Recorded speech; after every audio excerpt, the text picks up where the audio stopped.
The views and opinions on the Craig L. Hayes Show do not necessarily reflect those of Westgate Resorts, ownership, or management. And now, on with the show. This is the Craig L. Hayes Show. And we're back for episode 3 with Paul Hansell. Yeah, getting some good stories, and off the mic we've had a couple of interesting stories too. We have. That we can't talk about on the mic. You'll never hear here. Yeah, from because us.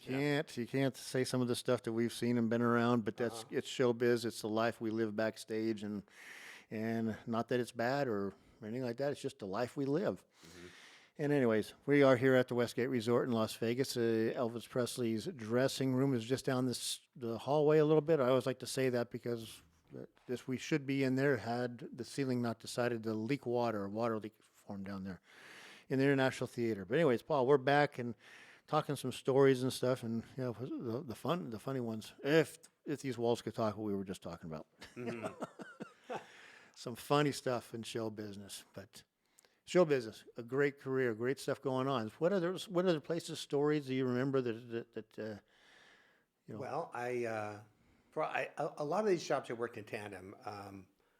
Like I worked at the Excalibur at the King Arthur's Round Table. I think that's what it's called.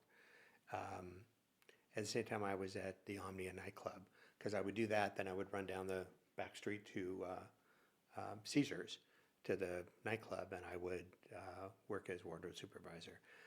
I was there way longer than I ever thought I would be. I went in to just work like 1 day a week as an extra. As soon as I got trained, the head of wardrobe said, "I'm leaving. You should too. Don't look back."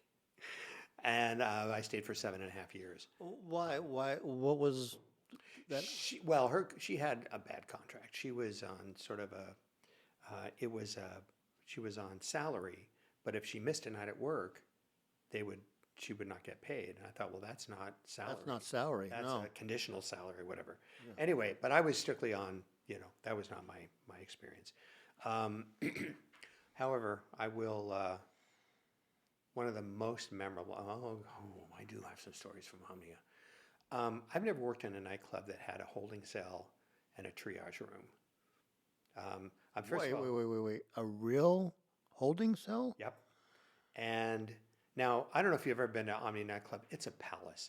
No, I haven't. It's 3 stories high. They have a huge chandelier, much like the one from Phantom, that comes down, and the whole big thing that they do. My first night, the Go-Go Girls were on the 2nd floor. They had their own room.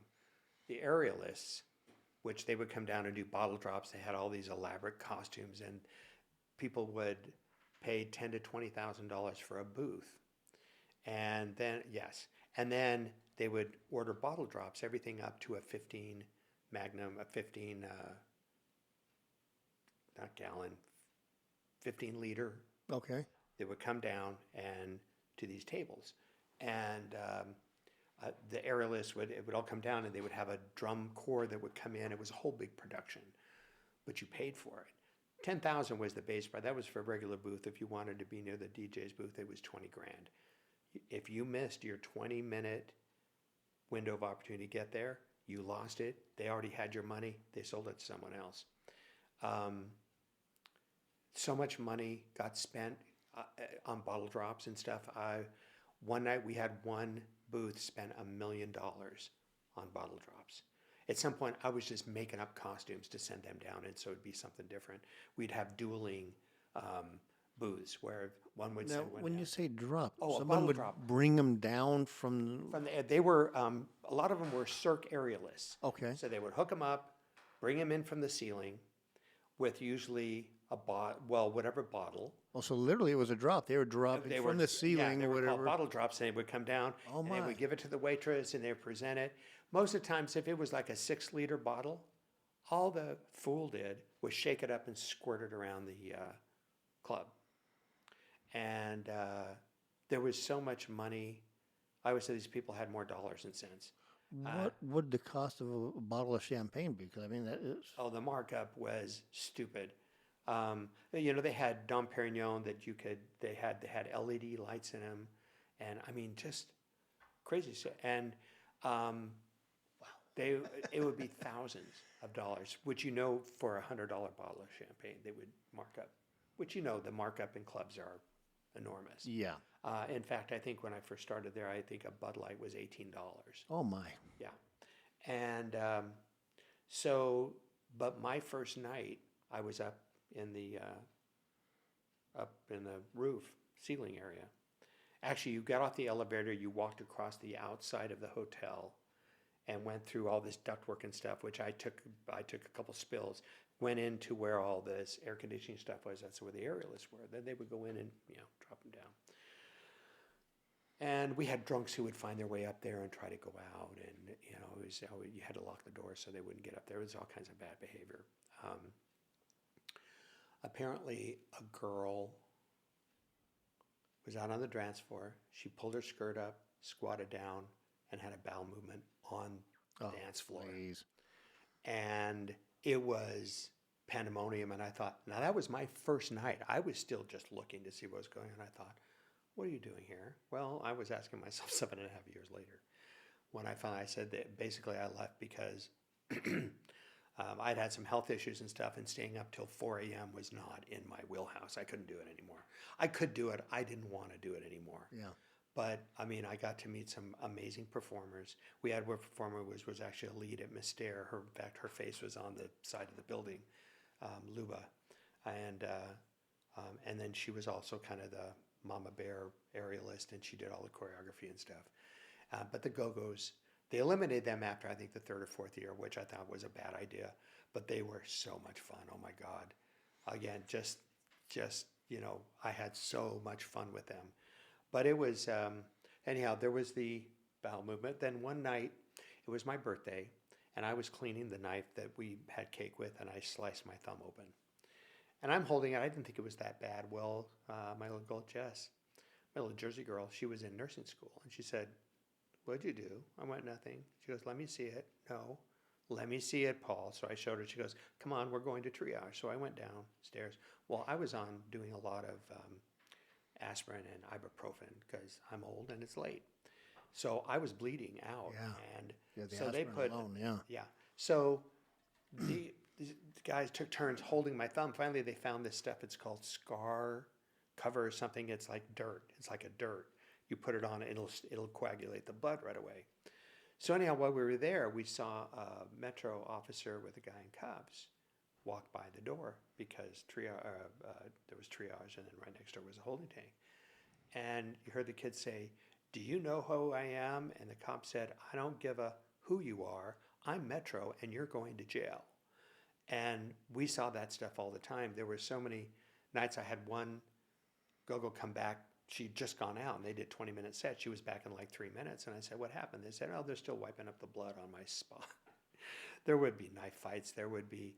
And the thing is, we had security escort those girls because they would get, grabbed and stuff like that. And one of our girls was from South America, and she'd worked security. So she taught them how to keep your hands behind you so if a guy was going to grab you. And one night, a guy decided to grab her. Now, Fulvia was like 6 foot, long blonde hair. She was stunning. And some guy decided to grab her. Well, she turned around and grabbed him by the collar and body slammed him into the wall and gave him a lecture on how to treat a lady. Because whatever you think you see here, I'm a lady. And then his girlfriend was standing right next to him and started yelling at her, "How can you be in a club and let your boyfriend treat me like that? What's wrong with you?"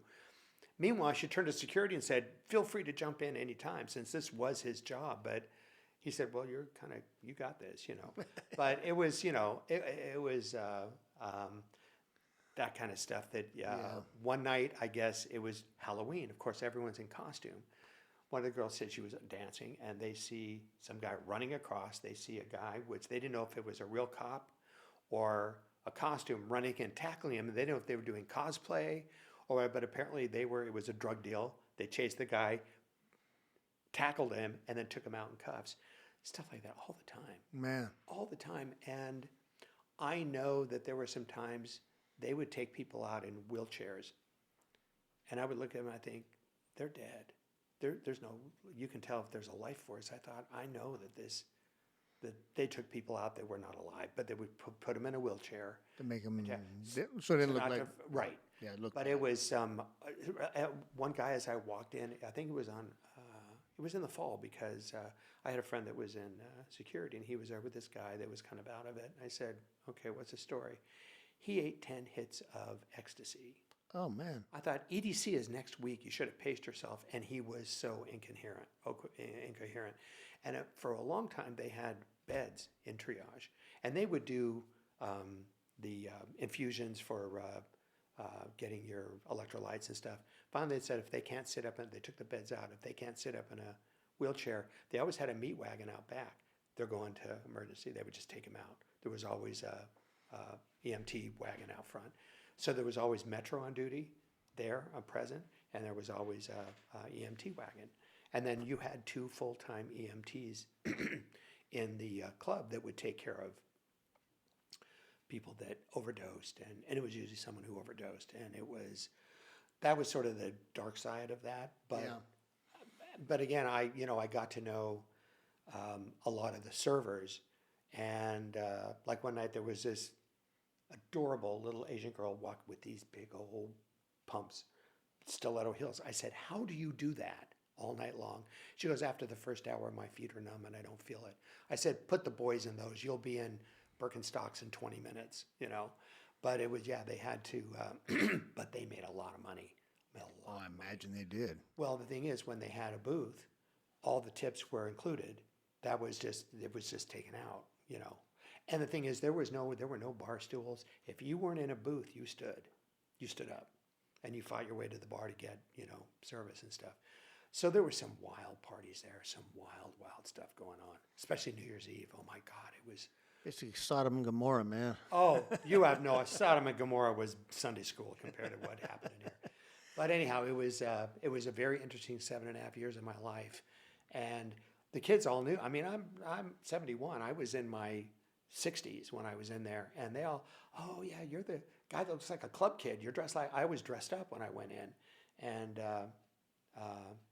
they knew who I was, and but it was a lot of fun. I would not trade that experience for the world. But a lot of times I would go over and I worked Donnie Marie, or actually I would work RuPaul, and then I'd walk across the street to Caesars and do a shift over at the nightclub, because being the old hooker I am, you don't turn down work. You take all the work you can. And so I dressed at RuPaul's Drag Race. That was another crazy experience, and a lot of fun. I ended up in there because 2 dressers got wrecked shoulders from doing Latrice Royale, who was like a 6'3" or 4", very large drag queen, and loved Latrice, and I could dress her. But 2 women ended up in surgery from their shoulders, from pulling shoulders and trying to dress her. I had no problem. She was lovely, and dressed her and had a blast. And God, there's so many stories I can't tell you about. Yeah. but it was. And that's the thing, you know, as, earlier I was talking with Chuck Rounds about, you know, the drag queen shows and stuff that we've done, you know, and I had thinking, I went, you know, I worked Boylesque, I worked La Cage, and Flamboyant Follies. Those are the 3 big ones that were in town. I mean, since then, you know, there's been others, but, Yeah. you know, I was like, wow. I worked three of the biggest drag queen shows, and I've never had so much fun working shows because, you know, those guys are insane. And they have no filter. They're and just crazy, and it's like, you know, you start cracking up as soon as the show starts because you know something's coming, something's going to be just crazy that night. yeah, And not if, but when. yeah, It was, well, and at the beginning, they had a full bar set up in the dressing room, and that ended fairly quickly. They had some issues. yeah, because those guys would drink it. Yeah. Oh, they would just drink until they were done drinking, and Problem. Red light, stop. Yeah. Bad idea. and then there were some issues that came up that from that, but it kind of reminded me. I was at a party. It was a house up on Desert Inn. I can never. Robert Lloyd, I think his name was. He did a lot of shows that he took to the Mideast and Spain and stuff. And there was a woman there, and I can't remember her last name, but it was Shirley something. She was like the Va-Va-Voom girl in the early days of the Stardust show of the Lido. And she said, I was the only showgirl that was allowed to have a full bar set up. And Robbie Colvin eventually had a wardrobe, and we worked together. Then we worked there, and then we worked together at Phantom. And she said, oh yeah, you could take in whatever size cup you had. For $1, she would mix you anything you wanted. She goes, we always walked out way drunker than we walked in. And it's a bad, but sure, I'm the only one on the strip that could do that. And she was quite a character. She was in real estate or something at a point, but she sort of lamented, oh, the good old days and all that stuff. But I remember seeing pictures of her, and she was stunning. You know, I mean, you didn't get to be the lead showgirl or the lead dancer or whatever, because if you were not. But yeah, that was, anyhow, it kind of reminded me of that, is that it was, of course, in those days, in the 60s and early 70s, Vegas was wide open. You could backstage, you could do whatever you wanted, pretty much. Now that sort of corporate America has moved in, and they've set up their HR departments, and their running joke at Flamingo is that I have a standing appointment every Monday morning for HR, because I just, you know, I can't help myself, but the queens were wonderful. I had a blast with them. Yeah. But it had its issues, but it had nothing to do with me. So, and then, you know, my time that I was at the Excalibur at King Arthur's Round Table, is that the latest incarnation? Yeah, I don't know. It used to be King Arthur's Tournament, and then it changed to something else. And anyway, same kind of show. See, the show doesn't change a whole lot, but no, not really. The name does. Really. I actually went in just as they started the Christmas show, so I did the Christmas show first, and that was a lot of fun. The biggest thing was not getting trampled by a horse, because we would be back there ready to dress the performers as they came off on the horses. And there were a couple times it was like, okay, this may be how it ends. You know, I would get stuck between two horses' rumps, and I had to push them to keep from getting trampled. And it's like, and I know I had friends that dressed that ended up with a horse on their foot, and stuff. And you just did it. But the track I did is downstairs of course, and then you were smelling horse poop and pee all night long, which was, you know. But they were horses. What do you know? Yeah, well, it's farm smells, you know. It's just what it is. And back up the hall, there was a room. I called it the leather bar, because it was where the muscle men got dressed. It was all their leather outfits and all that stuff. And so I did most of the show back there with them. And it was, that show was tough. That show was just because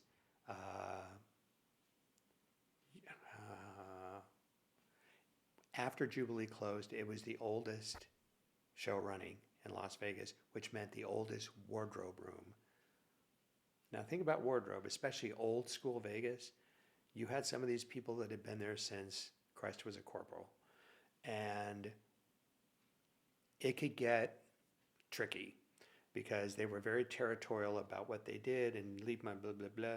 So there was, actually when I gave my notice, it was in the head of wardrobe, and one of the ladies that had been there for years had a huge knockdown, drag-out fight. And part of it was about me, but that's, you know.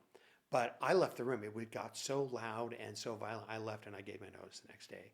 And later on, the head of ward, David, he was lovely. And he goes, I really thought you'd last longer. I said, I did too, but I can't do this. I can't do the hostility. I said, I can deal with the horse poop and the pee and the sawdust in my shoes, and I can deal with all that, but that, I can't. When you start having open hostility, I said, I can't. And I used to be the one, they would start in, and I'd make a joke. And I'd make everybody laugh and sort of diffuse it. And I thought, well, okay, that's not my job, is to babysit you guys. Yeah, really. But I would do what I do for my own self-preservation. But it was, I thought, there's got to be a better way of doing this. And I ended up going back to the Smith Center, because I was going back and forth. But I enjoyed my time there. I mean, really, for the most part, it was, you know, like I did what I did. And then when I was at the Smith Center, of course, that was a different animal. You had a show that would load in on Tuesday afternoon. It would open on Tuesday night and close on Sunday. Sometimes we had shows like Wicked and Book of Mormon and stuff that would have like a 3 or 4 week run, which is like, oh my God, we don't have to load it out Sunday. You would just, it was like having a full-time job, and the money was good and the hours were crazy. And, you know, Saturday and Sunday, you knew you were going to do 2 shows, which is like, oh, you know. And then after a while, I went in to do laundry. I ended up doing laundry. But it was, and occasionally I would get to dress a principal, but give me the chorus boys.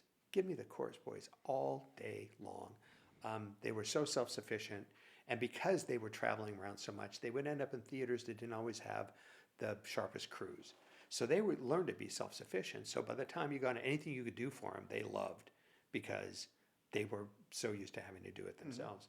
But particularly when Pippin came in, now Lucy Arnaz, Lucille Ball and Desi Arnaz's daughter, played the grandmother, which, and she stopped the show every night. I mean, brought the house down. She was lovely. And she always came in. I was doing laundry. How are you doing? Blah, blah, blah. Well, that run, it was during Thanksgiving.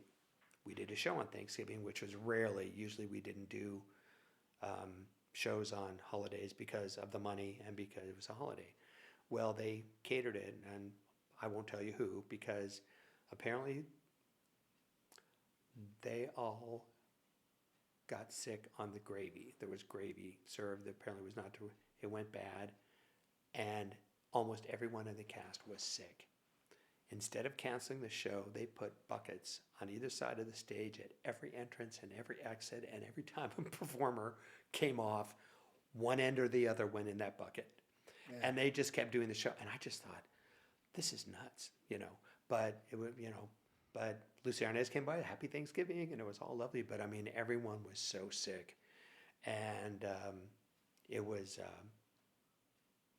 kind of tragically hilarious to me, because we didn't get to eat the catered food. That was only for the cast. You know, the crew, you know, you go get your bologna sandwich wherever you get it. You know, you don't get to be a part of this, and it worked out really well because we ended up not having that problem. But it was it was kind of hilarious to you know, not for the crew or the cast, I'm sure, or ever had to empty the slop buckets. But I mean, that's how they got through the show. And again, it was a wonderful show. And the head of wardrobe at the time, Zorba, came in and she goes, "Do you know John Rubenstein? He's playing Charlemagne. He was the original Pippin on Broadway." I said, "Yes, I do know that. I have the recording." I said, "You spent 20 years in New York as head of wardrobe for Alvin Ailey. How did you not?" "Oh, I never went to see shows." I said, "You lived in the middle of theater." Anyhow, she was so like, she was telling me something new. I said, "Yeah, it's John Rubenstein." And Irene Ryan, Granny from the Beverly Hillbillies, she played the original Granny, in case you didn't know. And anyhow, but it was, you know, I had a lot of fun there. We did, can't remember the show. The guy who steals a loaf of bread and the guy chases him through his whole life. Les Mis. Oh, Les Mis. Okay. And there were some people I had dressed in Phantom that had come through, so I got to dress them, and it was a lot of fun. And that was the Friday night before we closed. I was driving to a friend's house I was house sitting for, and I got onto the 95 onto the from the 15 to the 95, and I got clobbered. Some old lady in a. I was driving a Charger, brand new Charger. She was in a little old Toyota Tercel. I look in the rearview mirror, and I see this car barreling toward, bounces off 2 other cars, hits my car, hits it so bad she smashes the bumper into the muffler, and it wouldn't roll. And she hit me so hard. The first thing I thought is, I'm getting a new car. But I mean, I was in physical therapy for 3 months, and I couldn't afford to go to the hospital. I said, I'm fine. And I ended up going back to the show the next day. They had to help me carry stuff around. And I thought, I will never do that again. You just lay down and say, take me to the hospital. And that was a tough week getting through that weekend. But yeah, I mean, I don't know if we mentioned it, but it was just, and I should have never even been on there. It was slow down because they were doing construction. And I lived down in Palma Vista, or the other direction. yeah. But I was going up to house sit cat sit for some friends. And it was a Friday night, and this woman, and she kept trying to wander around, and I was taking care of her. She was 82 years old.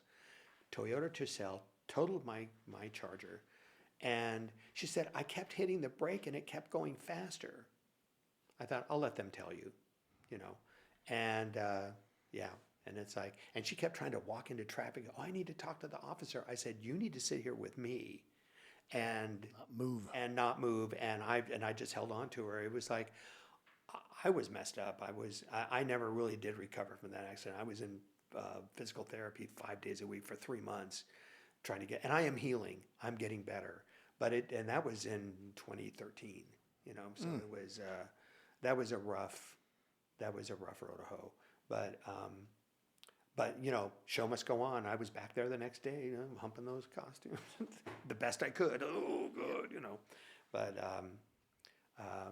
at Smith Center, it was the thing about that is because shows, and this is sort of what I cut my teeth on. I never wanted to work a production show. I never did.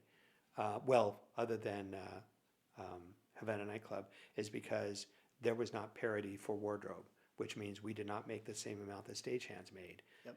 That changed when the Broadway shows came in. The opposite, well, of course you're making the same amount. Of course, why would we not? Because they'd had parity for years in New York and other major cities. Yep. And that was like, no. We work hard. And most of the stagehands said they didn't know. That's like, what do you mean you don't make the same we do? We see how hard you work. And it was a Las Vegas Strip contract, was never, only recent in the last few years, last 5, 6, maybe a few more years, we have parity on the Strip.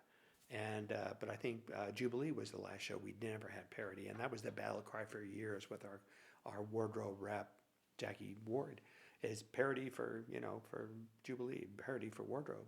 And now that we have it, and a lot of it was her efforts of fighting, and she could be relentless in her pursuit of that. But that's why I wanted to work the Broadway shows, even though it was like 1 week a month. I would rather do that and know that I was being paid fairly for my efforts.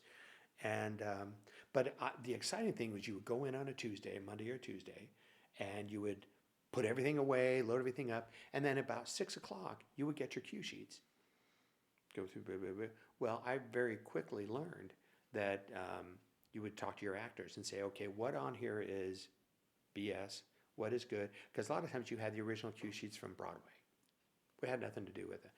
Some of the good wardrobe people would update them for each city, but a lot of times we were here for 6 days and you didn't expect them to. They would say, yes, don't do that, don't do that, don't do that, and everything. So anytime a new dresser would come in, they'd be nervous. I said, talk to your actors. They'll tell you exactly what they need. They've been on the road. Just trust them. They will not steer you wrong. And most of the time, whatever's on those cue sheets was just useless. Yeah. And that's what you just learned. And like I said, being back in the trenches with the chorus, they were amazing. They were amazing. They were lovely. They were nice. Usually you didn't have too many divas on the road because they just didn't put up with that. Just go back to the parody thing, just for a second. Okay. I think it was Phantom was the first one that got parody. I think you're right. I think it was correct. Phantom. Yeah. And this hotel was the first hotel that had a contract with parody. Was that Starlight Express, or was that just That the was house? that was after Starlight. On the I was sitting there trying to remember when was that contract. Anyways, can't remember the exact time, but it was 2000, say 2010 or something like that. So it hasn't been for a long time. No. But yeah, it was parody, and that was a lot. I sat there for years. I'd been fighting for parody in this room for wardrobe, and finally we got a HR department head of HR. She was VP of the place, Kathy Rybar, I think her name was, and she finally listened. to what was going on. And that's why I said, hey, these women and the wardrobe people, they work hard. They work just as hard as we do. What's wrong with this picture? Come on. And, and she thought about it for a little while, and I go, I don't care if the stage guys don't get a raise, but the women and the wardrobes, whoever in wardrobe, they need parity. You're right. They need parity. Give them the raise or whatever it's going to take, but it's got to be where it's fair. She came back later and said, I thought about it. You're right. Mm-hmm. We got to do it. Unfortunately, many of the stagehands were not willing to give up their raise to get wardrobe up. They were in the majority for years, but I think a lot, probably every stagehand I ever talked to said, what do you mean you don't make the same we do? Yeah. We see how hard you work. And it's like, well, thank you. And but if you ever get a chance to say anything, and thank you for what you've done. Yeah, it was, because we do work hard. Yeah. You don't always see it because our work calls are different. We're not out on stage we're back here sewing buttons and cleaning and doing, when I worked, I was strictly doing laundry for Jersey Boys. I turned around 150 shirts a week, besides the regular laundry and the blood suit and everything that happened during the show. Twice a week, I washed, hung dry, and ironed 75 shirts. And I got to the point where when I first started, I was angry ironing, trying to get them done. And after a while, it's like, no big deal. Yeah. It was just another day. And I'm sorry the show closed because it was a skill that I'll have to, they've talked about reopening it again, but I don't know if that's going to happen. Yeah.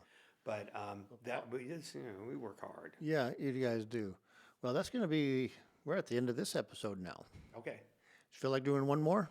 I'll do my best. I don't know if I have another one in me. Okay, I don't know if you have notes. I don't know if you had enough notes. Well, I've gone through them all, and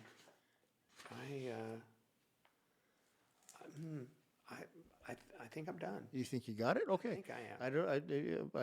I saw you going through your notes. I didn't know where you were in there. So I didn't either, but I think I've touched on every venue I've ever worked in. So yeah. Great. Yeah. Okay. We'll call that good. And maybe down the road, if you come up with something else, you can go, hey, I just came up with a whole bunch more. Okay, come on down. Let's do it again. There is that period of time I worked at the local theater. I don't know if I have enough stories to fill up a whole. Well, whatever. It's. This is a continuing thing of let's talk about entertainment. So, okay. Paul, thank you for coming in. Thank you for having me. Really appreciate you coming in, and hopefully this adds to the tale of. We have lots of stories of the history of Las Vegas behind the scenes, and I'll continue taking notes, and when I think I have enough for another episode or two, I'll let you know. Give me a holler. We'll do another sit down and do another episode. Like I say, we're knocking them out in like 25 minutes, 30 minutes, basically. So sounds great. All right. So with that, we're going to take it over to Talbot Snow and let him lead us out of here. This is the Craig L. Hayes Show.